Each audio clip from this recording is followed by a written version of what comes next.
మన జయనామగుణ సంకీర్తనలో సత్సంగంలో భాగంగా నిన్న తారసపడినటువంటి అద్భుతమైనటువంటి ఒక కథ యోగక్షేమము వహించుట. యోగక్షేమాలన్నీ కూడా పరమాత్ముడే వహిస్తాడు.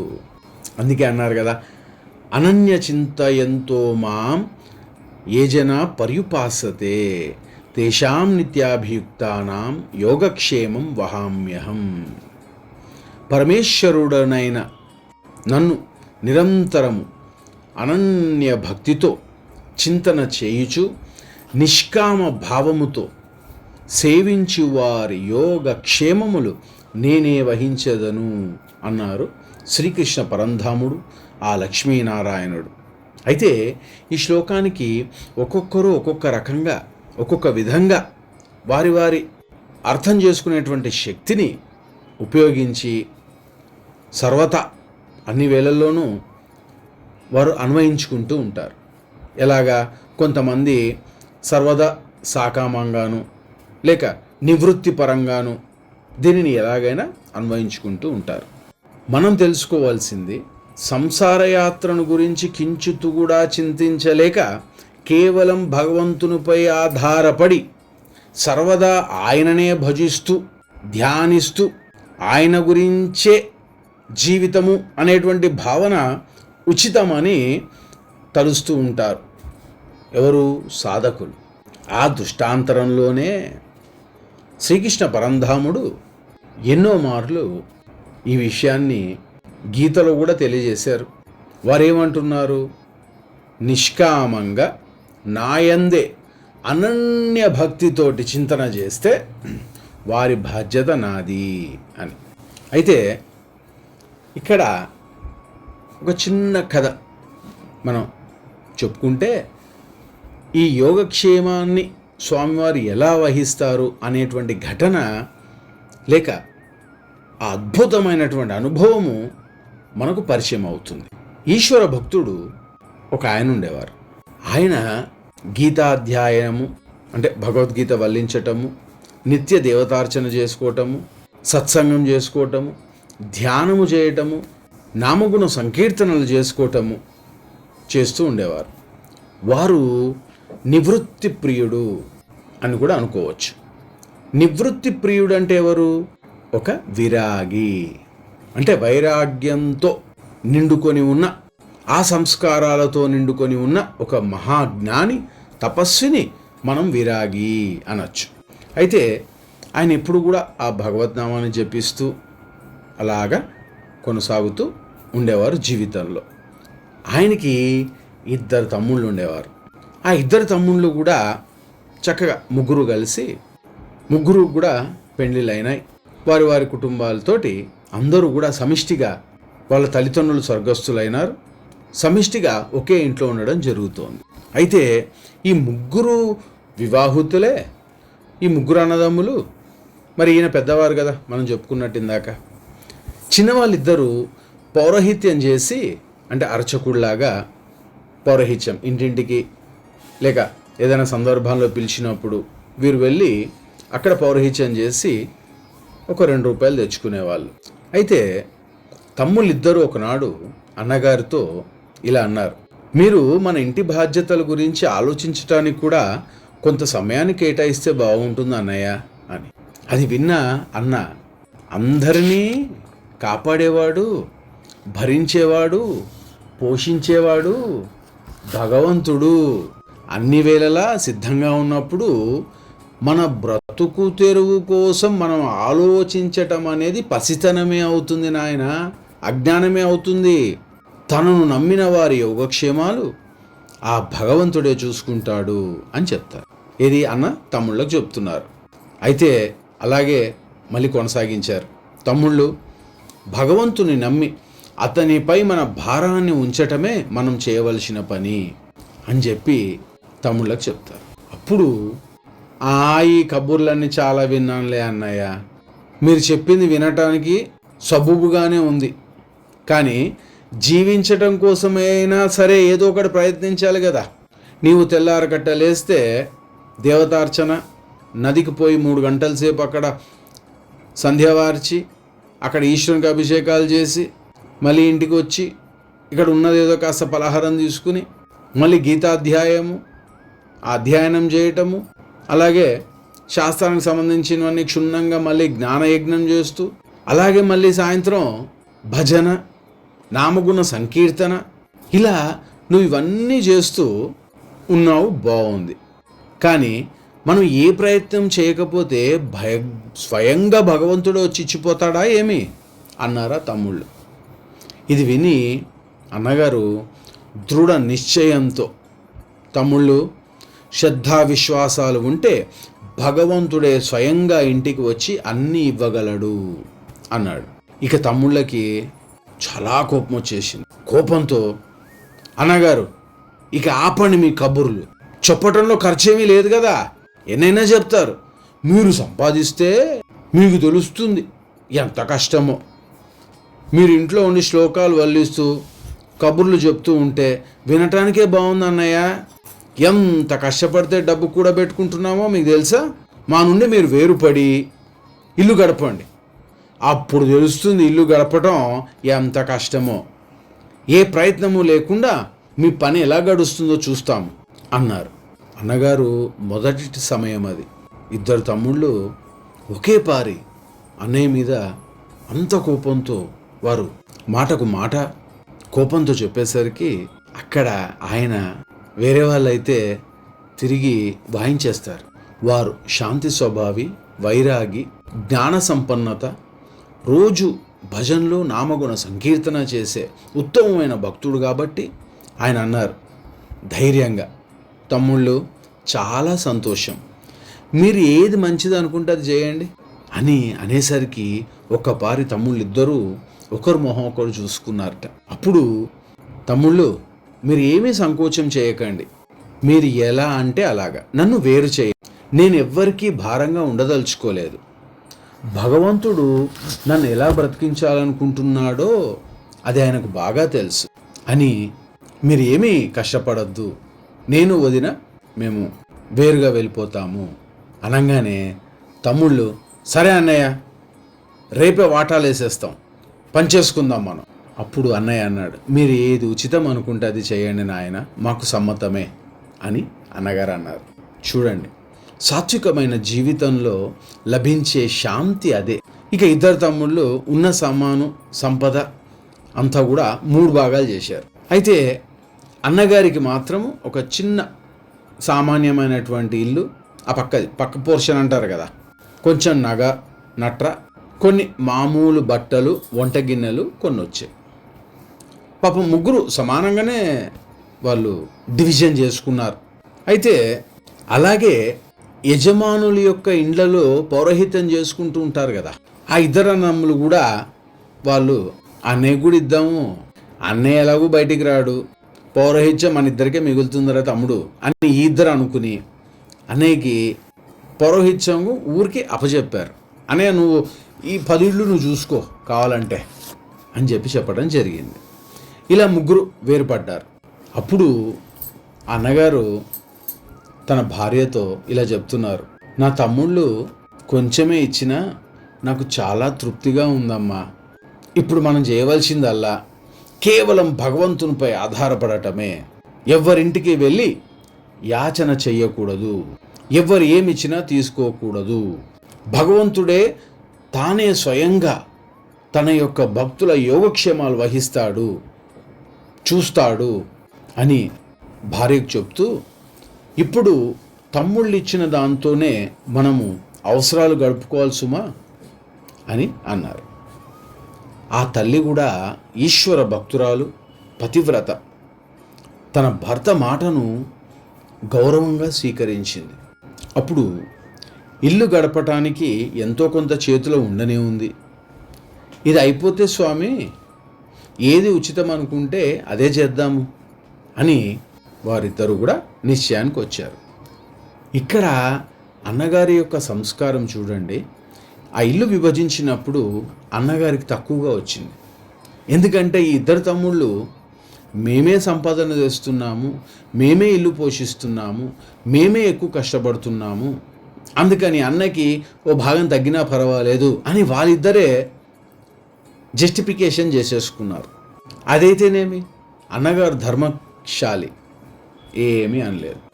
ఇక ఈయన అన్నగారు పొద్దున్నే 4 గంటలకు లేచి కాలకృత్యాలు అవి తీసుకుని ఓ మైల్ దూరం వెళ్ళి స్నానం చేసి సంధ్యావందనం చేసి ఆ తర్వాత భగవంతునికి మానసిక పూజ, జపము, ధ్యానము చేసుకుని భగవద్గీత శ్లోకాలు తెలుసుకుంటూ దాన్ని సంపూర్ణంగా పారాయణ చేసేవాడు. ఎవరు? అన్నగారు. ఇదంతా పూర్తి చేసుకునేసరికి పగలు 11 గంటలకు 11:30 అయ్యేదిట. వారి ఇంటికి వచ్చి భోజనం చేసి 1 గంట వరకు సత్సంగం చేసేవారట. ఎవరితోటి? వారి భార్యతో. ఆ తర్వాత 1 గంటకు మళ్ళీ అదే చెరువుకు పోయి జపము, ధ్యానము, స్వాధ్యాయము చేసేవారట. ఆ తర్వాత సాయంత్రం 4ంటికి శౌచస్నానం చేసి సంధ్యావందనం ఆచరించేవాట. ఆ తర్వాత మళ్ళీ మానస పూజ చేసి సత్శాస్త్రాలను శ్రద్ధాభక్తులతో చదివి సూర్యాస్తమం తర్వాత భగవన్నామ జపము, మంత్రము, ఆయన స్వరూప ధ్యానము చేసి రాత్రి 8 గంటల వరకు ఈ కార్యక్రమాలు చేసుకుని తర్వాత ఇంటికి వచ్చి నామగుణ సంకీర్తన సత్సంగము మరొకపారి చేసి 8 భోజనాలు చేసుకుని భార్యతో సత్సంగము చేసి 10-11 పడుకునేవారట. అయితే సాధ్వి అయిన మహాపతివ్రత భార్య కూడా మరి ధర్మపత్ని కదా, 2 పూటలు భర్తకు నమస్కరించటము, ఆయన కావాల్సినవన్నీ చేయటము అలా చేస్తూ ఉండేది. అలా రోజులు గడిచిపోతూ ఉన్నాయి. భగవద్భజన, ధ్యానము ఇవన్నీ కూడా.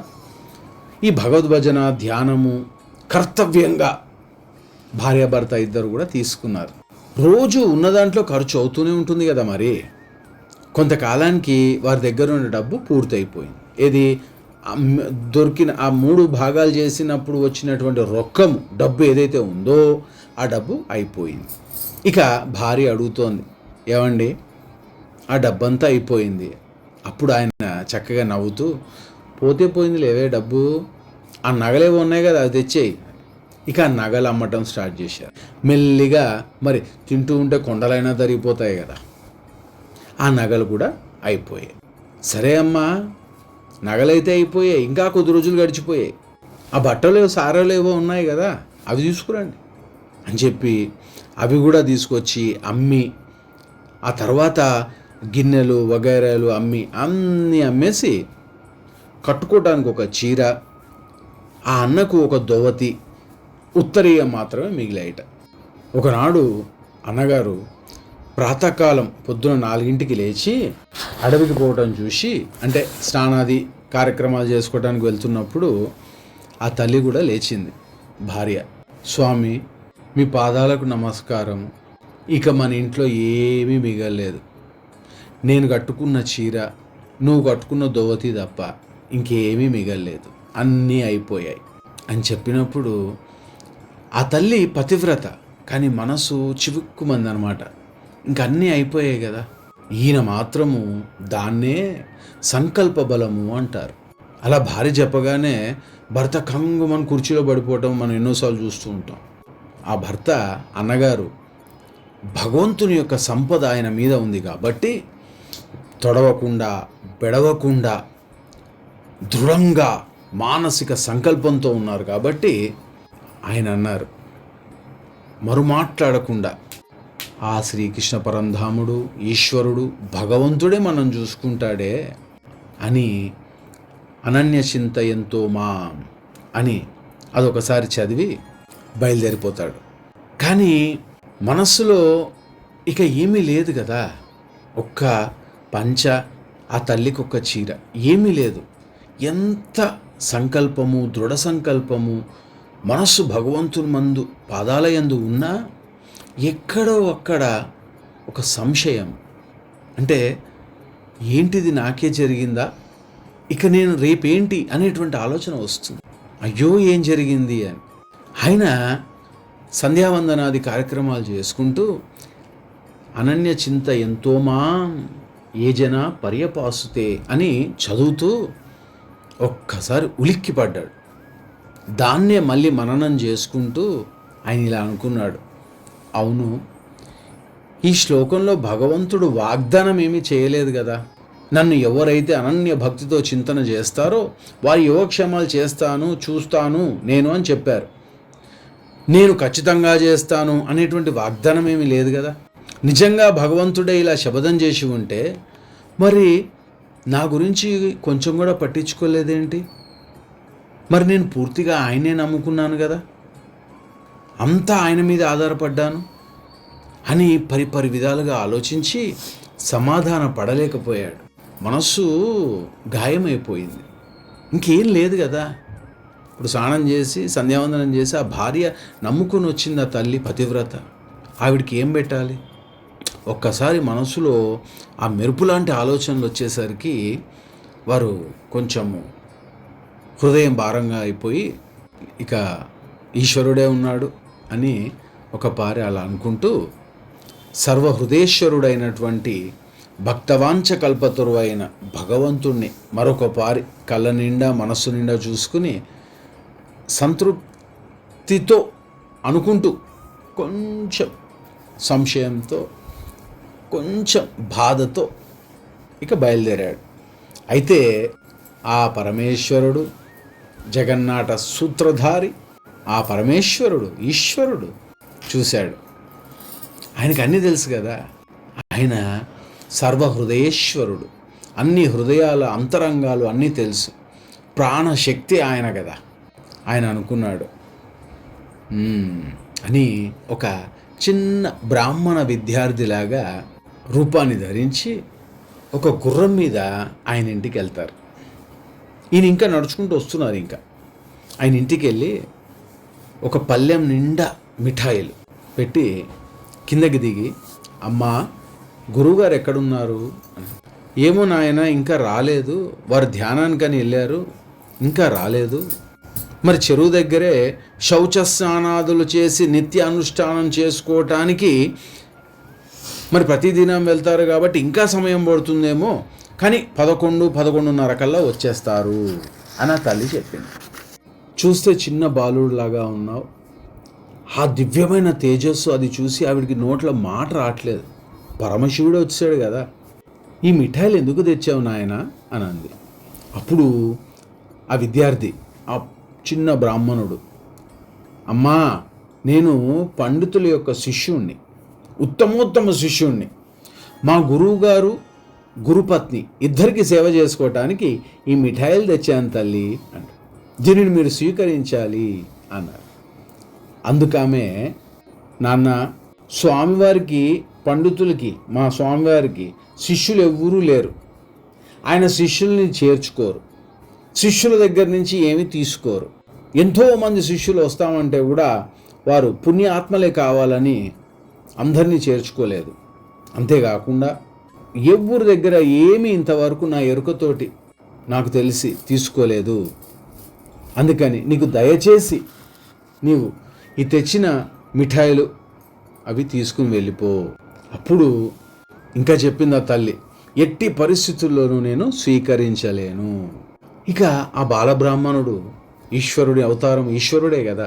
తల్లి ఎంతో ప్రేమతోటి నేను ఇవన్నీ తీసుకొచ్చాను, నేను ఒక పని చేస్తాను, నేను ఒక పని మీద వేరే గ్రామానికి వెళ్తున్నాను, అందుకని ఈ గుర్రము ఈ పల్లెము ఇక్కడే ఉంటాయి, నేనే వచ్చి మళ్ళీ గురువుగారిని కలుసుకుంటాను అని అంటే ఆ తల్లి అంటుంది, నాయన ససేమిరా ఈ పల్లెన్ని మీరు తీసుకుని వెళ్ళండి, పండితులు వచ్చిన తర్వాత మళ్ళీ తిరిగి తెచ్చుకోండి, ఆ పండితులు అంటే మా ఆయన వచ్చిన తర్వాతే, మా భర్త వచ్చిన తర్వాతే మీరు మాట్లాడండి. కానీ భగవంతుడు చిత్రమైన వాడు. ఈశ్వరుడు అంటాడు, ఆ పల్లెన్ని గుర్రాన్ని అక్కడే వదిలేసి, అమ్మా నేను బయలుదేరుతున్నాను, ఇవి ఇక్కడే ఉంటాయి అని గట్టిగా అంటాడు. అప్పుడు ఆ తల్లి అంటుంది, అయ్యా మీరెవరు, మీ ఊరి పేరేంటి, మీరు ఎక్కడి నుంచి వచ్చారు, అసలు మీరు నన్ను చూశారా, నేను ఇంతవరకు మిమ్మల్ని చూడలేదు అంటే, అప్పుడు తల్లి నీ భర్త లేక నీ భర్తకి నేను తెలుసు, నీ భర్తకి ఒకే ఒక శిష్యుడున్నాడు, ఆయనే నేను. ఈ శిష్యునిపై ఆయనకు ఎంతో దయ ఉంది. నేను తప్ప వేరే శిష్యులు ఆయనకు లేనే లేరు. ఇవాల్టి ఉదయాన ఎవరిపై అలిగి బాధపడి సంశయము వ్యక్తపరిచినాడో వారే వచ్చారని చెప్పండి చాలు అని ఆ తల్లికి చెప్పి ఒక్క సెకండ్లో బయలుదేరిపోతాడు. ఇక మెల్లిగా ఆ సమయంకి మరి ఈశ్వరుడు చిత్రానుచిత్రుడు. వారికి జరగంది, జరగలేంది, జరగకుండా ఉండటానికి కారణం ఈశ్వరుడే కదా. వారు వచ్చే సమయానికి ఆయన మాయమైపోయారు. ఇక చూడండి, ఈయన వచ్చారు, అన్నగారు వచ్చి అరగంట సమయంలో వారు వచ్చారు. ఆ నిండు పళ్ళాన్ని మిఠాయిలను చూసి కోపంగా, ఏమమ్మా ఇవన్నీ ఎక్కడివి, ఎవరిచ్చారు, ఎవరు వచ్చారు, అసలు నువ్వు ఎందుకు తీసుకున్నావు అని గట్టిగా, అంటే కొంచెం వారు శబ్దాన్ని కేంద్రీకరించి అనేసరికి ఆ తల్లి వాళ్ళ భార్య పతివ్రత కదా, చేతులు జోడించి వినయంగా చెప్పింది, స్వామి దీన్ని నేను అడగను లేదు, నేను ఉంచను లేదు అని. ఒక విద్యార్థి, మీ విద్యార్థి బలవంతంగా ఇక్కడికి వచ్చి గురుసేవకే తాను ఇచ్చాను, అయినా నేను సమ్మతించలేదు, కానీ దాన్ని ఇక్కడ పెట్టి వెళ్ళిపోయాడు అని జరిగిందంతా చెప్పింది. చెబుతున్న సమయంలోనే ఆయన ఆశ్చర్యానికి గురైపోయాడు. ఏంటి, నేను ఇంతవరకు నాకు శిష్యుడే లేడు కదా, ఈ కొత్తగా శిష్యుడు ఎక్కడున్నాడు అని ఆయన ఎంతో యోచన చేస్తున్నాడు. అప్పుడు ఆ తల్లి చెప్పింది, పొద్దున్న మీరు ఎవరి మీద అలిగారట కదా, ఆ శిష్యుడేట అయినా అని. ఆయనకి ఇక నేను ఎవరి మీద అలిగాను ఇవాళ ఉదయము, నాకు అసలు ఏకైక శిష్యుడు అని అన్నాడు, నాకు శిష్యుడెవరు అని. స్వామి బయట గుర్రాన్ని కూడా కట్టేసి వెళ్ళిపోయాడు, మళ్ళీ వస్తా అన్నాడు అని చెప్తాడు. ఇక ఒక్కసారి ఆయన కళ్ళు మూసుకుని ఒక్క సెకండు ధ్యానంలోకి వెళ్ళిపోయి ఒళ్ళంతా పులకరించిపోయింది. గద్గద కంఠంతో కండ్ల నిండా కుండలు నీళ్లు. తల్లి బ్రాహ్మణి, నీవు ధన్యురాలవు, నీవు చూసింది సామాన్యమైన వ్యక్తి కాదు, ఒక బ్రాహ్మణ విద్యార్థి కాదమ్మా, సాక్షాత్తు పరమశివుడే, సాక్షాత్తు భగవంతుడే అని గద్గదమైనటువంటి గొంతుతోటి మనస్సు నిండా.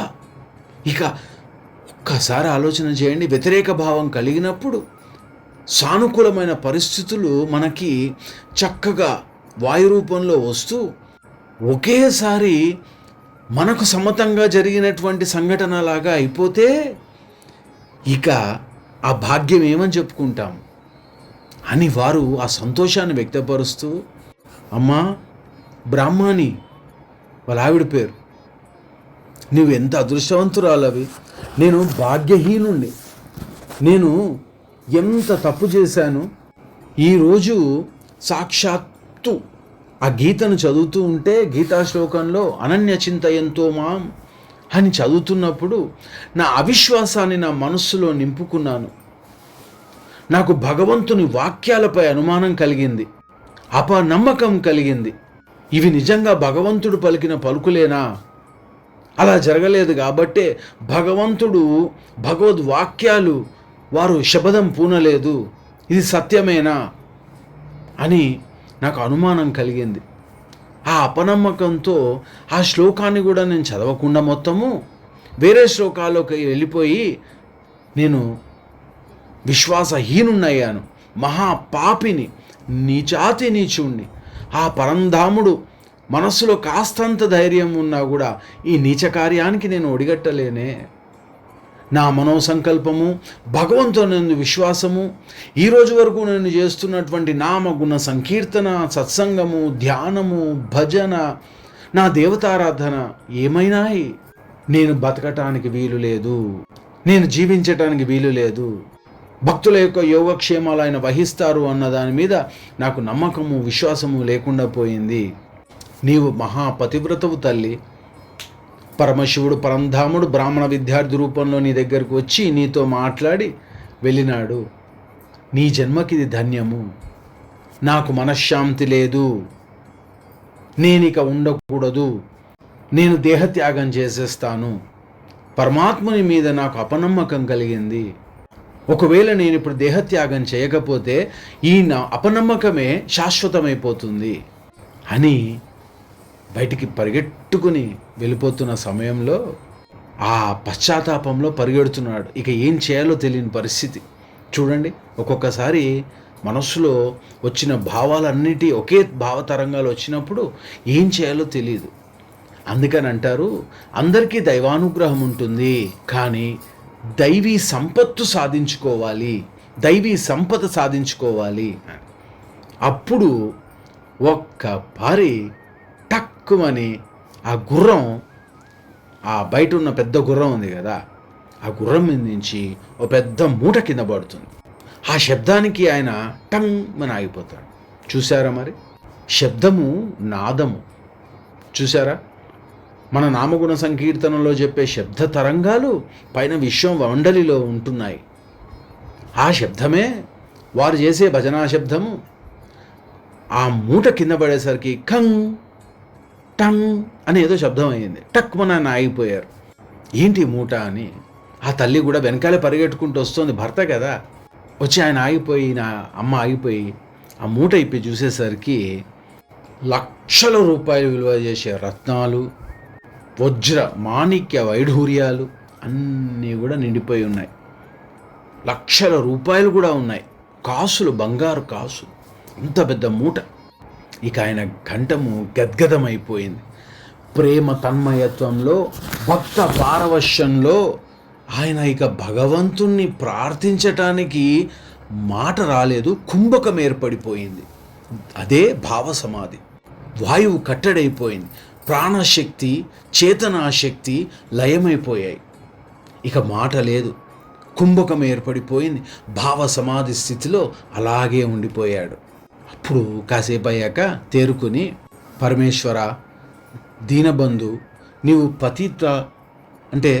పతితపావనుడవు, తప్పులన్నింటినీ కూడా క్షమిస్తావు, అందరినీ భరించి పోషించే విశ్వాంభరుడు అయిన నీపై నేను అసత్యపు దోషాన్ని చేసి నిన్నే కలంకితుణ్ణి చేశాను స్వామి, నన్ను నేనే చీత్కరించుకోవాలి అంటే, అప్పుడు ఇక మళ్ళీ పేద బ్రాహ్మణుడు, ఎవరు, విద్యార్థి టక్కుమని సూర్యగోళం నుంచి శంఖము చక్రాలతోటి పులి చర్మం కట్టుకుని 100-200 నాగుళ్ళు, రుద్రాక్షలు, సువర్ణ గంధ పుష్పాదులతోటి ఆ పరమశివుడు అమ్మతోటి అలాగ కిందకు వచ్చేస్తాడు.